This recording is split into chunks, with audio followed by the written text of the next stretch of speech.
This is Steve from Boxing UK in association with Supreme CBD. Delighted to be joined by Matt Macklin and getting the habit of this, Tasha Jonas. You still celebrating? Still, well, I'm a little bit disappointed after that, but yeah. Let's put you down. Happy for me. Happy for me. I have to ask a question a lot of the fans are asking. How did Josh Taylor get the decision on that one? Do you know, you can only think that the judges were swayed by the crowd with the noise. I mean, but even at that, I mean, I think Jack Catterall subdued the crowd. He silenced them a bit, really, because he started so well, got off to a great start, won the first round. The second round was close. Then third, fourth, fifth, sixth. I thought, Taylor. I thought first half of the fight, Taylor was dominant. And sorry, not Taylor, Catterall. Taylor got into the fight a bit in the middle rounds, but forcing it and roughing it, and it wasn't tidy. But yeah, he won some of those rounds. Taylor just didn't get going in the fight, and that's probably because Catterall didn't let him get going because he started so sharp and just bust the first half. It wasn't a good performance from Taylor, but I think maybe that's because it was a good performance from Jack and bad style, weight, whatever. You can pick excuses out, can't you? But bottom line, the wrong man got the decision, in my opinion, and I think in the overwhelming majority of people's opinions. Yeah, there's not a person we've spoken to that's not given that to Jack Catterall. I mean, you seem to pretty much same as me. Yeah, I didn't give Josh any of the first six, and yet they were close, a bit scrappy, a bit competitive, but it was Catterall's rounds, and a lot's going to be said about the making weight and whatever, but it's taken away from how good a performance that was. We always wondered and tried to perceive whether he was world class, and we didn't know because he hadn't shown that before. But he always just does enough to win. He didn't need to, and then tonight, his crown and glory, he stepped up to the plate and more, coming into his backyard and waiting all that time, get a stepping aside, and it's supposed to be his crown and glory, and he just never got it. And it's hard for me to swallow. So I can understand why he's annoyed and frustrated and doesn't want to do the interviews, because that changes his life. Yeah. You get the decision there, it's life changing, and he hasn't got that moment, and it's just so sad. A couple of people have already said he's absolutely devastated. He couldn't have done any more, could he? He can't kick himself and say, I could have done any more than that. He come into Josh Taylor's backyard, didn't he? Yeah. And I thought, I said it, I think it's important. I think the Catterall gets a good start because the crowd, silence the crowd a bit, get confident.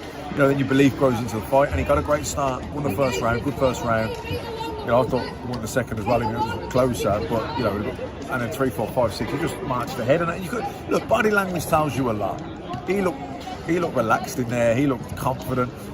Taylor looked frustrated. He looked stressed. He was, he was forcing everything. He couldn't get no rhythm going, no flow. He couldn't put shots together or combinations because, Jack Catterall, that shoulder roll coming in inside him, smothering him. He never let him get into the fight. Mm-hmm. And then, he did come back and win some middle rounds, definitely in the last. But for me, it was too little, too late. I thought it was a bad decision.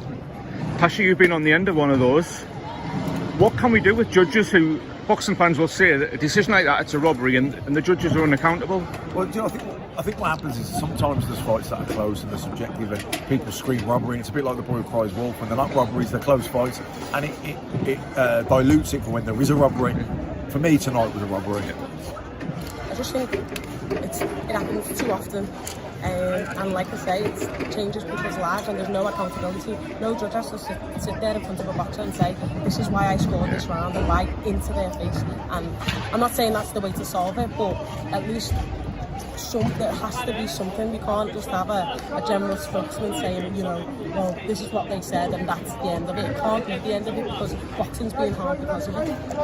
Maybe judges should sit ringside with headphones drowning out the sound, soundproof, so you can't hear the crowd of that. I don't know, because that's the only thing that you can think swayed the judges, because of punches, like the punch stats came up, he hadn't landed him 2-1. Really? Yeah. Not bringing any history up, but Germany used to have a reputation for judges, and people would be frightened to go into their backyard. Are we quickly getting that reputation over here now? We've already got it. Yeah, we've already got it. Last one. Can we go back a week for you, Matt? Calmbrook. And then we've had this one, 2 brilliant atmospheres on Sky. Oh, listen, and even Cardiff, the place was rocking. Yeah. You know, that's 3 atmospheres. You know, the place was, there was a serious playlist going on. No, great atmospheres. Look, Manchester was unbelievable. You know, cover. But listen, tonight was up there. Yeah. I mean, yeah, listen, We man. played a little mix at the start, and then they got everyone here. I was thinking, oh, they're going to need more security because it got the place pumping. But you know, they're a fighting country, Scotland, And they got behind Taylor. got behind him. And you know, it was meant to be his moment of glory. And he got the decision, but it wasn't a moment of glory. You know, everyone's talking about, you know, how hard boy Catterall is, aren't they? Tasha, last word for you. How's the first week as a world champion been?